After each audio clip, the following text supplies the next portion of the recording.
Good day everyone, I'm Yesha Bitong. You can just call me Yesha and I will be your tour guide for today. Also here with me is our coach captain who can accompany us. Say hi to our coach captain. Great! So today we are going to discuss about the literature that comprises a wide array of narrative and poetic forms including inscriptions on tombs, stele, obelisks, and temples, myths, stories, and legends, religious writings, philosophical works, wisdom literature, autobiographies, biographies, histories, poetry, hymns, personal essays, letters, and court records. So above all that, the book that is assigned to me or the story that is assigned to me is the Book of the Dead of the literature of Egypt. The Book of the Dead is a fascinating piece of an ancient Egyptian literature and religious text. It's not a single book but rather a collection of spells, hymns, and instructions designed to guide the deceased through the afterlife. These texts were often written on papyrus scrolls and buried with the deceased to ensure their successful journey to the realm of the dead. So here are some gods and goddesses in ancient Egyptian literature, including the Book of the Dead. I will discuss about some of their roles for you to fully understand or to be fully enlightened about this topic. First is Osiris, was one of the important gods in ancient Egypt, associated with death, resurrection, and afterlife. In the Book of the Dead, Osiris plays a pivotal role as the judge of the deceased in the Hall of Ma'at.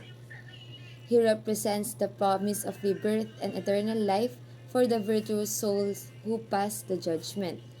Second is Anubis, depicted as the jackal-headed god and was the guardian of the dead. He played a role in the embalming process and guided the soul of the deceased through the underworld.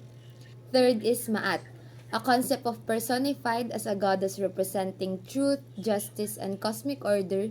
The judgment scene in the Book of the Dead revolves around his father that symbolized the balance that souls must achieve to enter the afterlife. Fourth is Thoth, a god of wisdom, writing, and magic.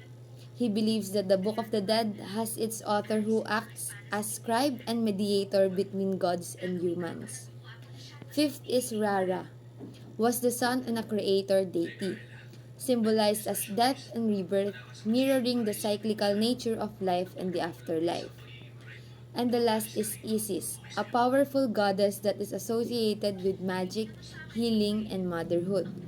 So these gods and goddesses plays an important role in providing guidance, protection, and blessings to the deceased on his or her journey in the afterlife.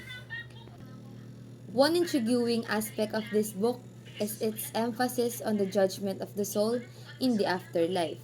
In ancient Egyptian belief, after death, the soul must undergo a judgment process in the Hall of Ma'at that is presided over Osiris, the god of afterlife.